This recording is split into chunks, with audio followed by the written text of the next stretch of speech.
Y sonriendo porque realmente al invitado que nos corresponde ahora presentar es una persona que uno de solo ver su presencia, de solo escucharlo hablar, estoy segura que cada uno aprende algo en cada conversación que hay con él. Y estoy hablando del ingeniero Ramón Alburquerque. Bienvenido. ¿Cómo le va? ¿Cómo está usted? Muchas gracias. Ingeniero, gracias por estar con nosotros. Me honra estar aquí. Por fin se nos dio. Sí. La verdad que dimos vuelta. Siempre iba a la competencia. Él va a la competencia, No, entonces. es fijo la competencia. Ahí no nos da A oportunidad. la competencia, ¿verdad? Le damos la bienvenida Muchas gracias. a este programa y qué bueno que nos venga a dar hoy un poquito de cátedra de picheo. ¿Verdad? Bueno, sí. Bueno, habíamos dicho, no sé si tú quieras que nosotros lancemos el tema, pero la sociedad necesita conocer algunas cosas que son misterio hoy y que han sido misterio hace mucho tiempo. Lo primero es que el dólar domina la economía mundial. El 73% de las transacciones financieras económicas se hacen en dólares. Yo quiero decir algo, ingeniero. Le hemos pedido, luego de varias semanas esperando para hablar de esto, le hemos pedido al ingeniero Ramón Alburquerque que venga al programa a hablarnos un poquito de lo que hemos llamado la historia del dólar. Hoy vemos cómo todos los días hablamos de bitcoins, de que Rusia crea otra moneda, los problemas de geopolítica, de combustibles, las transacciones en qué moneda se hacen, la nueva moneda de China, todo esto. Y don Ramón siempre nos habla y nos explica algo sobre el dólar. Y le hemos pedido que venga para hablarnos un poco de la importancia del dólar, de esta moneda y de cuál es su historia y por qué gobierna en el mundo, ¿verdad que sí? ¿Y quiénes son los dueños del dólar? ¿Qué es lo más importante? Claro, el dólar es una moneda española americana. ¿Española o...? ¿Cómo? Española americana. En 1530 se descubrieron las grandes minas de Zacatecas y de Guanajuato en México. Y claro, como todos sabemos, Potosí en Bolivia eran montañas de plata. Tanto así que Eduardo Galeano, en su famoso libro Las venas abiertas, dice que de Potosí se extrajo tanta plata suficiente para dar 3 vueltas al mundo, que tiene 43,000 kilómetros de circunferencia, para darle 3 vueltas con una cinta de 10 centímetros, de 1 centímetro de grosor. No. De oro. Claro, de esas minas de Potosí. Y entonces se autorizó al señor que descubrió la mina empezar a imprimir monedas. Pero luego Carlos V le quitó, porque Carlos V era rey Carlos I de España y Carlos V del Sacro Imperio Romano. Claro, entonces, pero Carlos V emitió un decreto diciendo cómo debía llamarse la moneda. En alemán se le llama Thaler, y en el checo y en el idioma especial que se habla hoy en la República Checa, que eso era Bohemia, la famosa Bohemia histórica del Imperio Alemán, austrohúngaro, todo esto, que tiene 52,000 kilómetros cuadrados. Bueno, allí le llamaban St. Joachim Thaler, que le llamaban Thaler en alemán quiere decir valle, y Joachim, ese era el valle de Joaquín, es una ciudad en Bohemia, y allí había unas minas de plata muy grandes y también se emitía y se imprimía monedas. Entonces Carlos V quiso que Nueva España, es decir, el Imperio Español, Carlos V quiso que tuviera una moneda sólida, y entonces emitió un decreto que la moneda que se iba a imprimir en México fuese una moneda con las mismas características de la de María Teresa de Austria y de la que le llamaban Thaler, T-H-A-L-E-R, Thaler, y que se llamara también y que tuviera las mismas características, la de Joachim Thaler, la del Valle Joaquín de Bohemia. Y así se hizo, y durante muchos años después le llamaron... Entonces, esa moneda estaba respaldada por eso. Porque era moneda de valor intrínseco, porque tenía 27 gramos de plata. Entonces, valía su propio valor. Las monedas pueden ser fiduciarias cuando son de curso legal. El dólar es fiduciario. Nuestro dinero es fiduciario. Vale porque el Estado dice que tiene que valer. Porque es un respaldo soberano. Pero no tiene ningún respaldo. Antes estaba respaldada en oro. Bueno, el 15 de agosto de 1971, Nixon fue ante el discurso de la Unión y dijo: la moneda, el dólar americano dejará de tener respaldo en oro y entonces estará respaldada de ahora en adelante por la confianza y por la solidez de la economía de Estados Unidos, y así es el dólar. Por eso en cada dólar, si tú tienes una moneda, mírala, en un billete que va a tener un recuadrito en letras muy chiquititas que dice: "This note is a legal tender for all private and public debt obligation". Esta nota es un instrumento legal. De instrumento legal para liberar toda obligación pública o privada. Entonces, aclaremos un poco. El dólar surge respaldado por... No, el dólar se nace como tal, pero vamos a ver un poquitito más. A ver, un poquito, todavía no llegamos. Más. Sabe que esas 13 colonias norteamericanas eran 13 colonias débiles, tenían 843,000 kilómetros cuadrados, las 13 cuando se liberaron, y menos de 1 millón de habitantes cuando en 1776 nació.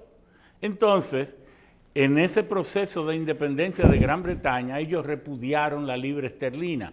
Además que la libra esterlina tenía muchos problemas para llegar en las cantidades suficientes. Y como estaba aquí en América, rodeado de ese imperio tan grande que era la Nueva España, que era el poder económico de todo el Nuevo Mundo, entonces la moneda que circulaba era el dólar español, porque había pasado de thaler a daler a dólar.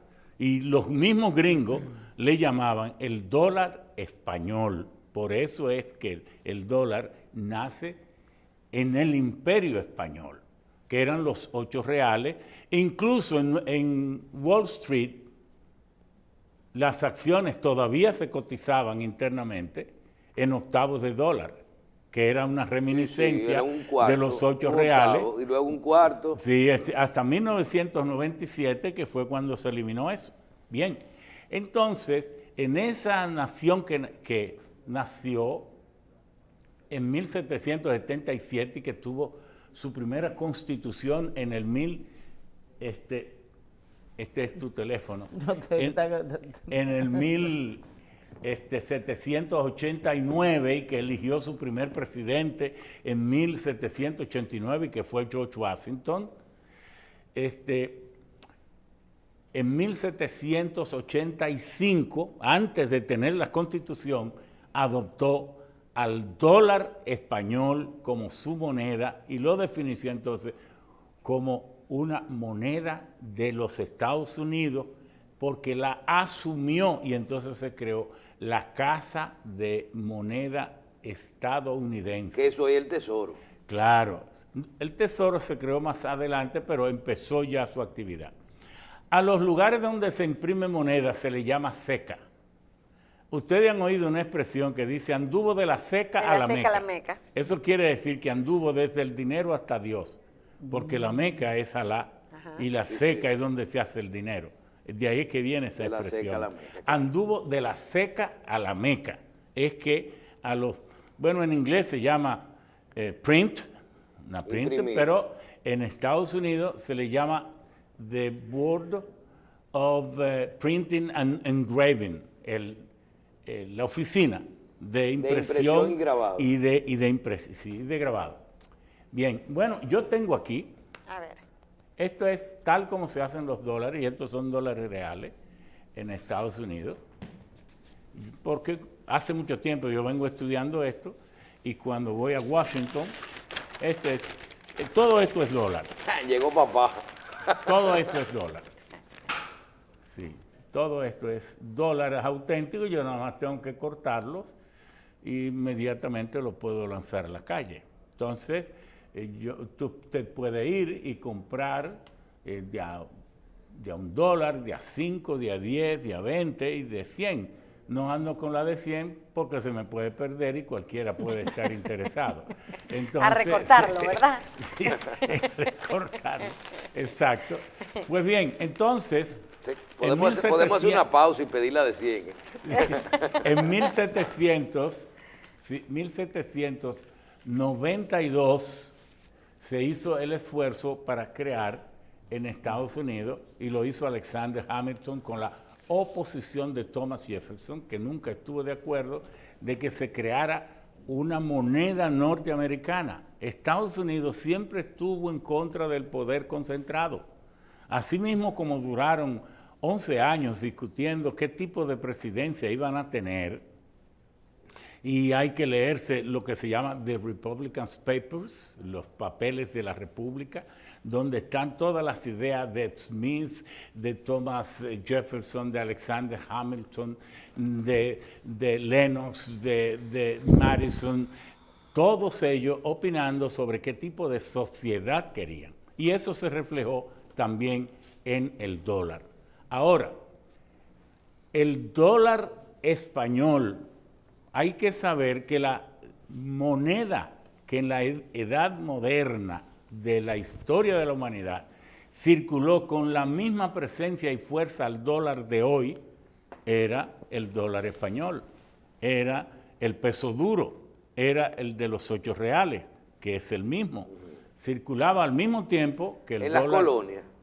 En las colonias, el Imperio Español fue el que dominó el mundo, incluso había los famosos barcos o goletas o carabelas o bergantes que iban a Manila y entonces iban cargados de pesos de plata y venían cargados en carruseles, ¿cómo que le llaman esto? En convoyes. Ajá. De naves que traían seda y traían especies y traían todo esto. Es decir, que el dólar español, el peso duro español dominó la economía de la humanidad, todo América y todo esto. El signo que tiene el dólar, esa rayita con esa S, eso es porque Carlos V, ¿verdad?, rey de España, simbolizó todo el poderío del Imperio Español, ¿verdad?, con las llamadas columnas de Hércules, las 2 columnas de Hércules que estaban simbolizadas en el Peñón de Gibraltar y en Ceuta. Okay. Unos y otros. Entre África Esto eran las 2 columnas. Claro, que tienen los 2 palitos. Claro, y entonces esa S que está encima es una de las versiones, era porque encima le ponían non terra plus ultra, non terra plus ultra, es decir, no hay tierra más allá. Y eso es lo que le llamaba del Peñón de Gibraltar. Del Peñón de Gibraltar, porque se creía que en el Atlántico terminaban todas las se tierras, acababa el mundo. Cosa que el Imperio Español destruyó cuando descubrió las Américas. Entonces, pero hay otras versiones, otros dicen que el peso duro, la PS, entonces la S se empezó a poner encima de la P y luego terminó en una simple rayita y ahí viene el símbolo. Ahora bien. Que ya es el símbolo del dinero en el mundo. ¿Cuándo fue que Estados Unidos proscribió el uso del dólar español o del peso duro español para que se usara solo su moneda?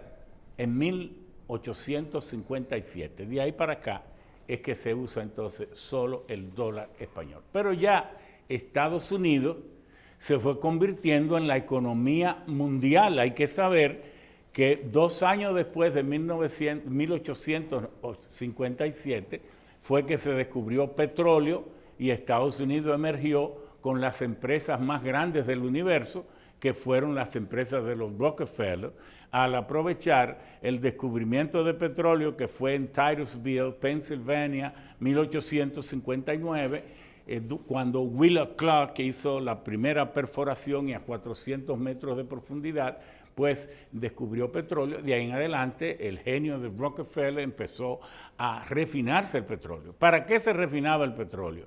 No se conocía la gasolina, no se conocía el diésel, el fuel oil, nada. Solo para extraer queroseno.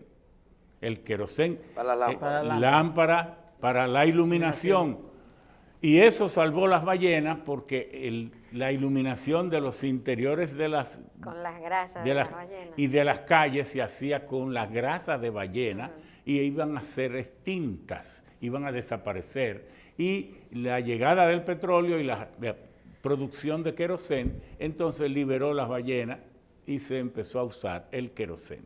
Luego empezaron a usarse otros derivados hasta tener... ¿En qué año fue eso? Lo del 1859. De ahí en adelante es que arranca la industria petrolera, pero ahí mismo, unos añitos después, arranca otra industria que se convirtió en monopolio del mundo, la electricidad, con Thomas Alva Edison. En 1882 puso 10,000 bombillas en Wall Street, y lo puso en Wall Street porque JP Morgan era el banquero más grande que lo financiaba a él. Y por eso... Entonces el banquero le dio el dinero al de le dijo, para que pusiera el combustible que hizo Rockefeller. Ilumíname en Wall Street. Y allí estableció... JP Morgan, a Rockefeller, claro, Thomas Edison. Claro, ahora ahí mismo nació la gran... confrontación entre Thomas Alva Edison y Nikola Tesla, el serbio genial aquel que llegó a Estados Unidos, empezó a trabajar con Thomas Alva Edison, el que inventó realmente la electricidad y la bombilla, porque él inventó las dos cosas, una bombilla de filamento incandescente.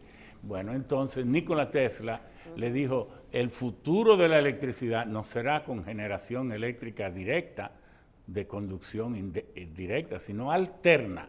Pero el maestro nunca quiso aceptarlo, pero luego cuando el Estado de Nueva York otorgó la primera licencia para construir una presa generadora de electricidad, no se la otorgó a Thomas Alva Edison, que perdió porque no se adaptó a los tiempos y a las nuevas tecnologías. Él quería la energía y se la otorgó a Westinghouse. Y Nikola Tesla se fue a trabajar con Westinghouse. Entonces, por eso, así nació. Luego él lo aceptó y siguió ese segundo desarrollo del monopolio que dominó Estados Unidos. Primero fue el petróleo y sus derivados. Segundo fue la electricidad y la bombilla, la iluminación. Y el tercero, ¿cuál fue? El acero. Con Andrew Carnegie, que robó el secreto de la forma de hacer acero de manera eficiente con el proceso Bessemer, que logró, cuando en Gran Bretaña se había pasado leyes prohibiendo que nadie podía dar información sobre el proceso Bessemer. Unos trabajadores lo recordaron, lo memorizaron, vinieron aquí y se lo dieron a Andrew Carnegie. Y para 1893-94, Estados Unidos ya tenía el monopolio, pero entonces JP Morgan le compró con un cheque que pasó a ser el cheque por casi 400 millones de dólares, que hoy, aún hoy, sería el cheque más de mayor monto emitido jamás en la historia. Y así compró JP Morgan toda la acería de los Carnegie. Y entonces, estamos hablando de un cheque de como 40,000 millones de dólares. Sí, sería cualquier cantidad hoy. Entonces, ¿cuál otro monopolio surgió después? El monopolio de la producción masiva de automóviles. Pero había surgido otro monopolio, el monopolio Ford. Del ferrocarril. El Fercon Cornelius Vanderbilt, que logró, con el apoyo del gobierno, conectar, hacer lo que John Quincy Adams en 1827 lanzó, que se conoció como el Manifest Destiny, el destino manifiesto, que Estados Unidos tenía que ir desde el Océano Atlántico al Pacífico, unificándose en todo eso. Ahora, en 1813, 1813, Francia, que fue el que alentó a Estados Unidos a surgir como nación, fue Francia, por eso vino la Revolución Francesa, porque Francia se desangró ayudando a Estados Unidos para que se liberara de Gran Bretaña. Entonces dejó su pueblo prácticamente sin comida y vinieron las sequías y entonces se armó la Revolución Francesa. Los reyes perdieron la cabeza, todo, y esto se dice que Francia gastó en la independencia de Estados Unidos lo que hoy equivaldría a 2.000 millones de dólares, lo cual es una cosa impresionante, pero asimismo Francia, Napoleón, empezaron los problemas de España y Estados Unidos en el manejo de los muelles del sur para las exportaciones de las grandes, ¿verdad?, producción agropecuaria de Estados Unidos. Y España estaba dificultando el uso de esos muelles. Entonces, ¿qué hizo el presidente Andrew Jackson? Que envió una comisión a Francia a negociar que Francia le permitiera el uso del muelle de Luisiana o que le permitiera un terreno de Luisiana para ellos construir otro muelle. Y entonces Talleyrand, que era el canciller de Napoleón, le dijo, no, espérense 2 semanas más, que les voy a dar una sorpresa. Y entonces ahí fue que le dijo, no, el emperador le va a regalar, porque se lo va a vender por 25 millones de dólares, 2.2 millones de kilómetros cuadrados que eran los famosos territorios de Luisiana, desde Luisiana hasta Minnesota, que hoy son 14 estados de Estados Unidos. Y eso se lo transfirió Napoleón al naciente Estados Unidos, que eran solo 13 colonias, que eran solo 842.000 kilómetros cuadrados, y Napoleón le dio 2.2 millones de kilómetros cuadrados, por 14 estados, no, pero él lo dijo, se lo estoy cediendo. Eres simbólico. Primero porque quiero retirarme del Nuevo Mundo, porque el revés que he sufrido en Haití me llena de vergüenza. Oigan cómo es la cosa. Y para él concentrarse en Europa, porque Haití había derrotado las tropas napoleónicas en el 1802. Es por eso, 1804.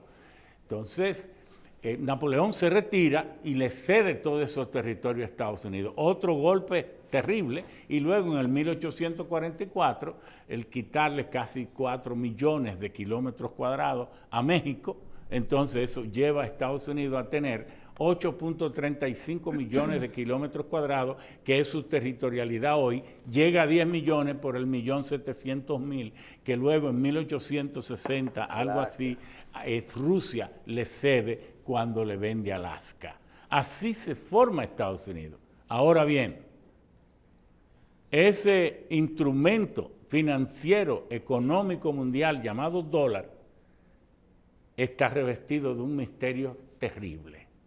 En 1813, justamente unos 2 años antes, un equipo de legisladores y economistas de Estados Unidos fue enviado por el presidente Woodrow Wilson a la famosa islita de Jekyll Island. Y hay varios libros escritos que se llaman, por ejemplo, The Creatures of Jekyll Island, la criatura de Creatures, las criaturas de Jekyll Island, que se llama La criatura de Jekyll Island. Fue unas películas muy famosas, o los libros de Griffin, o los libros de Flathall. Mucha gente ha escrito sobre esto. ¿Qué fue lo que pasó? Que Estados Unidos hizo lo que nunca debió haber hecho, violó su constitución, y fue que el 23 de diciembre de 1913 se pasó la ley del Federal Reserve System, del sistema de la Reserva Federal. Se pasó en horas de la noche. Los legisladores ya se habían ido y solo estaban presentes 3 senadores, y con esos 3 votos solo el presidente Woodrow Wilson la publicó, esa ley que viola todo. No habían cerrado la legislatura, sino que se habían ido de Navidad. Y así, con 3 votos, léanlo, no había necesidad de quórum. Léanlos en la historia, pasaron esta ley. ¿Qué dice esta ley? Que 12 bancos privados crean la Reserva de la Federal de Estados Unidos. ¿Y quiénes controlaban esos bancos? Bueno, yo se lo voy a decir. A ver. De esos 12 bancos, el banco líder se llama Federal Reserve Bank of New York, el Banco de la Reserva Federal de Que fue Nueva el que York. crearon como Banco Central. Claro, ¿quiénes son los accionistas? Un JP 28% lo tiene 28. el Trust Bank, 28 sí, Trust Bank. Un 15% lo tiene una familia inglesa que se llama Israel Mose Seif, que controla la economía de Italia, asociado a los Vanderbilt. Pero otro banco, Al de los ferrocarriles. el Rockefeller Chemical Bank, ese tiene del un combustible, el del 14%. petróleo. Bueno, pero también la familia Lazard Rothschild de Francia, los que controlan la economía francesa, eso tienen un 15%. ¿Qué quiere decir? Que la Federal Reserve, la Reserva Federal, ni es de Estados Unidos, ni es constitucional, es una empresa privada, pertenece a 12 bancos, sabemos los nombres de los bancos, la controlan 7 miembros, el presidente de Estados Unidos solo nombra 2, los bancos nombran 5, y esa reserva es la que emite el dinero, y esa reserva es la que controla el dólar. Y cada día hay que emitir, ahora mismo, yo chequeé esta mañana, se están emitiendo 640 millones de dólares todos los días. 640 millones de dólares todos los días. Diario. Todo lo que estoy diciendo lo pueden comprobar en la internet, porque ya todo está ahí. Todo está ahí. Los bancos que son, ¿y quiénes son los accionistas de todos esos bancos? Entonces la el mundo Reserva Federal entero se constituye, se crea primero en 1903 Claro. y se crea dentro de un espacio constitucional, pero muy mal representado. O sea, vamos a decir, hay una legislatura abierta, cuestionada cuestionada porque se habían ido para vacaciones de Navidad y solo quedaban 3 legisladores y aprobaron crear la Reserva Federal, que es el equivalente a lo que es el Banco Central de aquí. Exactamente. Y el banco líder de esa Reserva Federal se llama The Federal Reserve Bank of New York, y los accionistas son De ese como banco. estoy diciendo, sí. Que eran los accionistas, que eran otros bancos que se habían No, creado en la las época, familias, y familias que tenían dinero. que han tenido. ¿Por qué decimos todo esto? Entonces, déjeme una cosa, yo entendí. Esos accionistas, bueno que la gente entienda, fuera de que son privados, que son accionistas privados que son parte de ese Banco Federal, entonces usted tiene Francia, Los Lazard de Francia, los Kuhn, los Lev los de Alemania. Israel adentro con ¿cuánto? Con la familia... Israel Mose Seif, eso tiene un 14% pero un momento, son 12 bancos. Yo estoy hablando del banco líder. Esa es la composición Del más accionaria, grande. claro. Entonces dice la ley de la reserva que nadie más puede comprar acciones, que sus acciones no se pueden poner en venta en la bolsa, Ni se pueden lo transferir. puede comprar el gobierno, ni municipios, ni estados, solo la pudieron comprar Entre ellos esas mismos. familias. Y esas familias son las que dominan el mundo. ¿Y qué es lo que hace la Reserva Federal? Vamos a ver, ¿qué hace la Reserva Federal? Bueno, cada año Estados Unidos hace aprobar en el Congreso el presupuesto. Ahora mismo el presidente Trump tiene tremendo problema en la aprobación y es posible que incluso le cierren el gobierno porque se quede sin dinero. Bien, entonces, pero cada año el déficit que va a tener Estados Unidos este año va a ser 693 mil millones de dólares. Wow. Hay que saber y hay que decir que el PIB del mundo, el Producto Interno Bruto del mundo, es un Lo dato, determina Estados Unidos. no, y que lo sabe poca gente, son 75 trillones. Ay, Cristo. 75 trillones, del cual Estados Unidos tiene 18.6 de los 75. Tiene como el 23, 25% del Mundo. PIB del mundo. China tiene casi 12. Entonces viene Japón, que tiene 4, más o menos. Alemania puede tener 7, Francia debe tener 5, la India 4, así por el estilo. Entonces, de ese Producto Bruto Interno, Estados Unidos, ya dije, tiene 18 trillones. El 23%. Las deudas que Estados Unidos tiene, no con ningún país, porque eso de decir que Estados Unidos le debe a China, Estados Unidos no le debe un dólar. ¿Le deben ellos mismos a su maquinita? No, no. Lo que pasa es que el presupuesto se aprueba. Si faltan 296,000 millones para que es el déficit, entonces el Departamento del Tesoro emite notas y bonos del Tesoro para recoger el dinero y dárselo al gobierno y poder ejecutar el presupuesto. ¿Correcto? Sí, nosotros cogemos prestado. Entonces, ¿qué hace el Departamento del Tesoro? Emite notas y bonos. Pero ¿quién compra esas notas y bonos en un 60 y 80% y a veces un 30%, dependiendo? Las compra la Reserva Federal. ¿Cómo? Emitiendo dinero de la nada. Porque imprimir $1 vale 4 centavos, pero cuando se pone en circulación vale 100. ¿Quién se gana los 96 centavos? El que lo imprimió. ¿Y de dónde salieron esos dólares? De la nada. Entonces, compra las notas y los bonos, pero con dólares que son ficticios. Son simplemente impresos. Con papel. Que lo garantizan, la fuerza y la imagen, el respaldo que inspiran. La fe que la gente tiene en el dólar americano. Es lo único que lo respalda. Es lo único. Y lo repaga el movimiento de la economía. Otra cosa, sí. No, lo multiplica la economía. ¿Por qué? Porque la Reserva Federal compra, por ejemplo, 1,000 millones o 100,000 millones. ¿Y qué ocurre? Que eso se lo da al gobierno, pero el gobierno lo deposita en los bancos. Pero el banco solo requiere un encaje legal de 10%. ¿Qué significa? Que pueden prestar y entonces multiplican 100 millones y lo pueden convertir en 1,000 millones. Por eso es que los bancos son reproductores de una fe y de una confianza que hay en la sociedad y que convierte un signo de dinero en dinero y pone la sociedad a funcionar. Pero ¿qué es lo misterioso en Estados Unidos?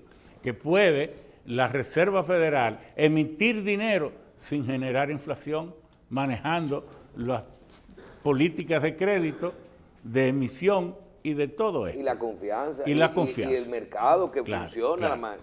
Entonces, no se estanca, ¿verdad? ¿Qué quiere decir todo esto?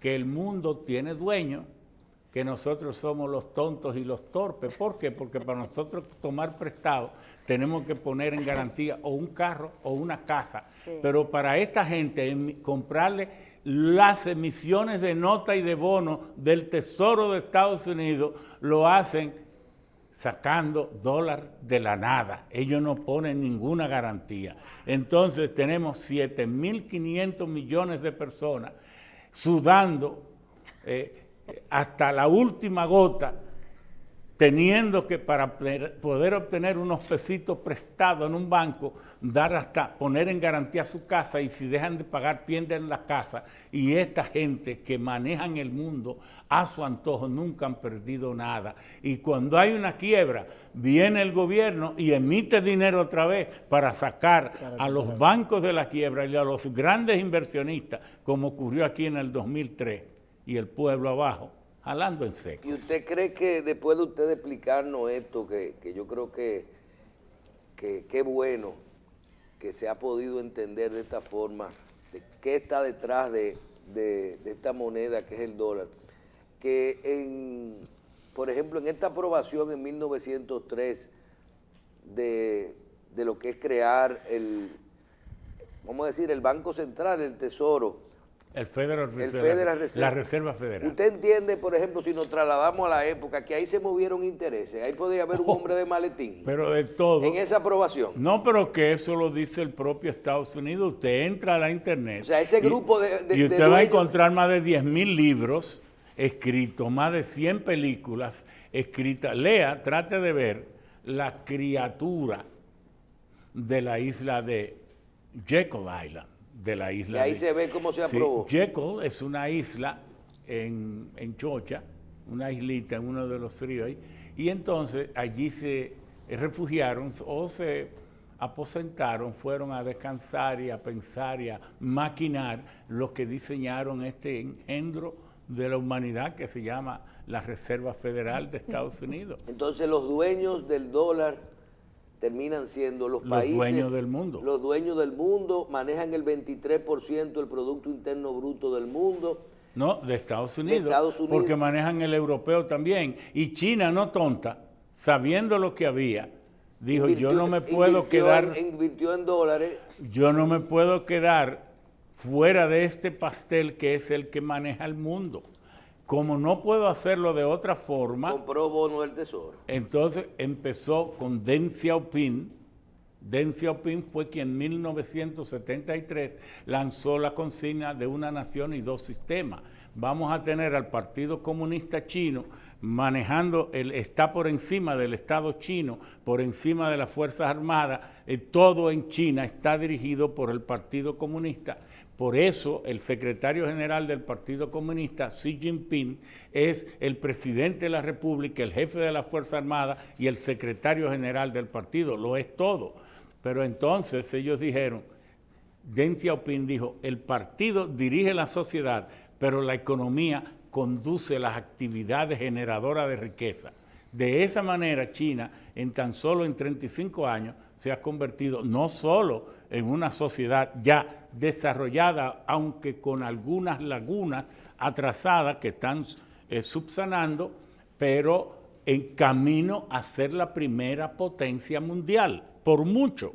Entonces, China lo que hizo, voy a comprar notas y bonos del Tesoro, y de los 19.800 millones, dicho de otra manera, más fácil, de los 19.86 trillones, que es la deuda de Estados Unidos, China debe tener cerca de 7 u 8 trillones de eso.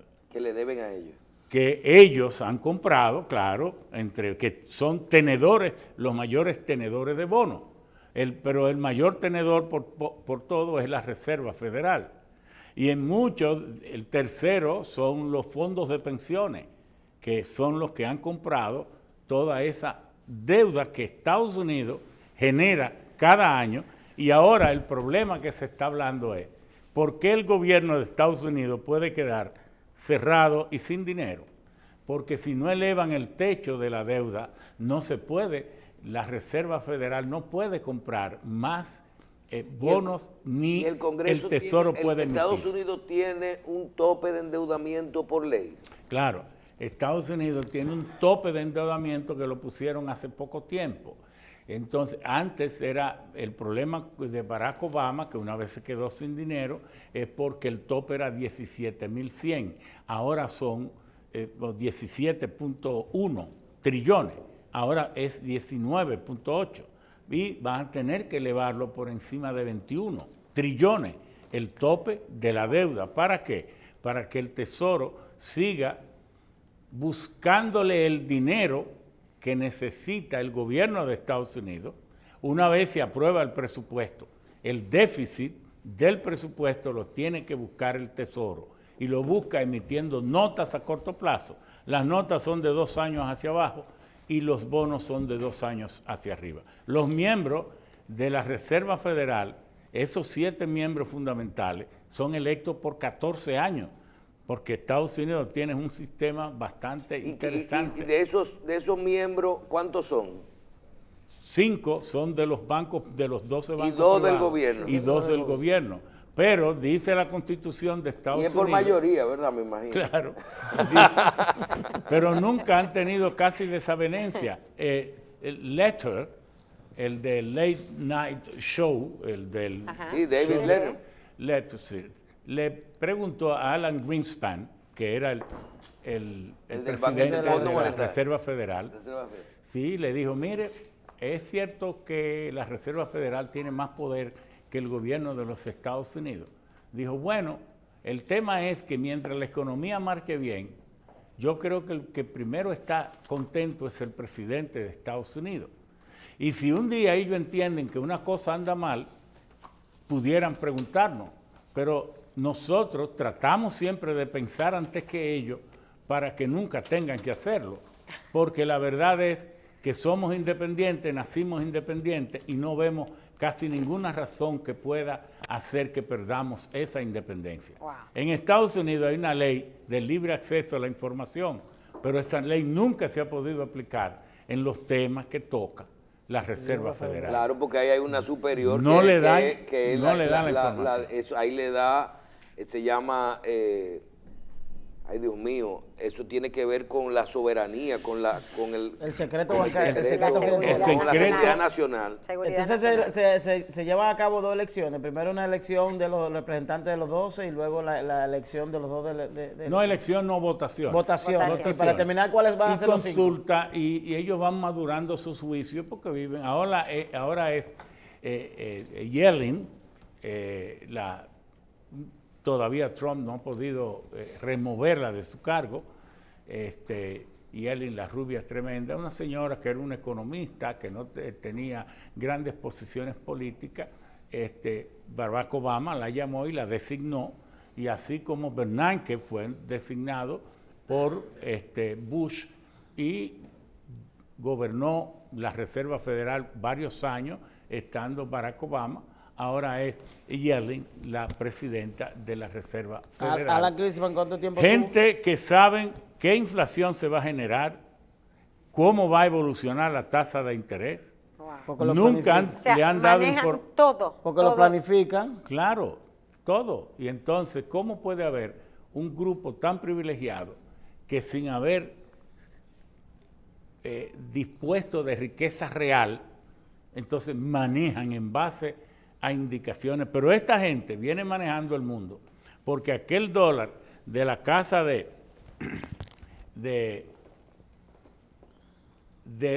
Thaler de Austria, original, del dólar original, aquel de Carlos V de 1532. Eso va lejos.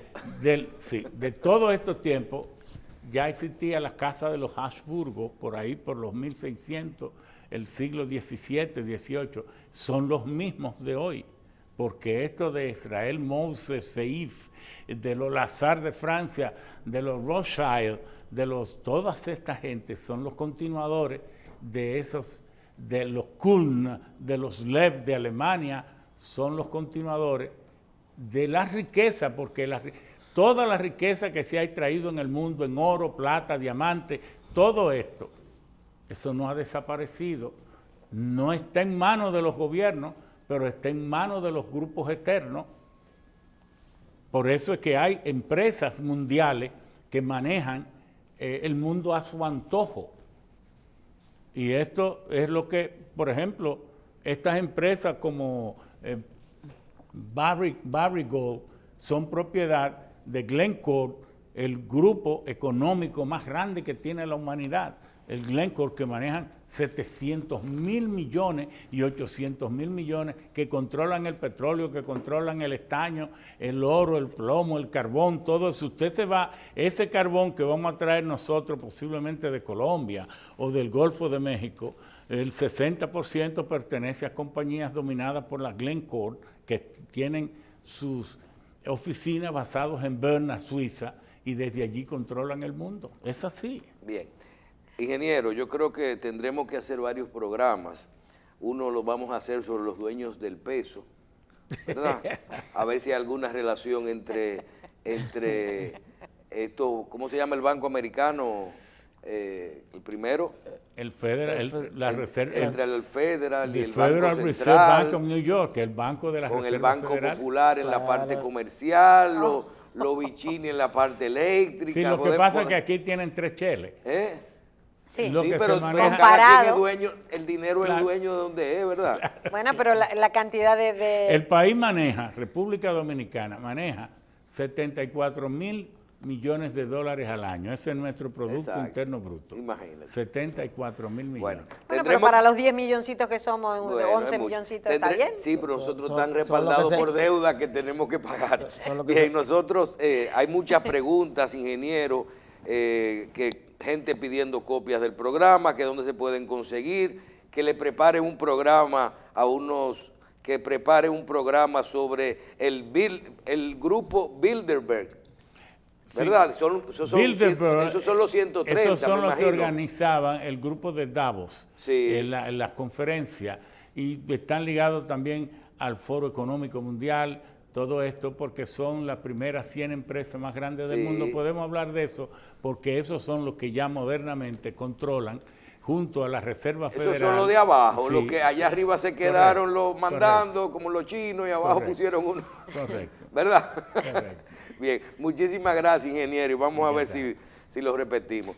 Tenemos que saludar a un amigo y le decimos que director de un medio Que lo que vea- colabora con nosotros, que lo vea esta noche. que lo vea esta noche, que está preguntando, y que el ingeniero no va a grabar el eslogan de la nueva página, no. Muchísimas gracias, ingeniero. Encantado, Este es su ¿eh? programa, le agradecemos Muchas que esté gracias. con nosotros en el día de hoy. Bien, vamos a pausar y en breve regresamos con Waldis Taveras, Dari Terrero y Síntesis Municipal.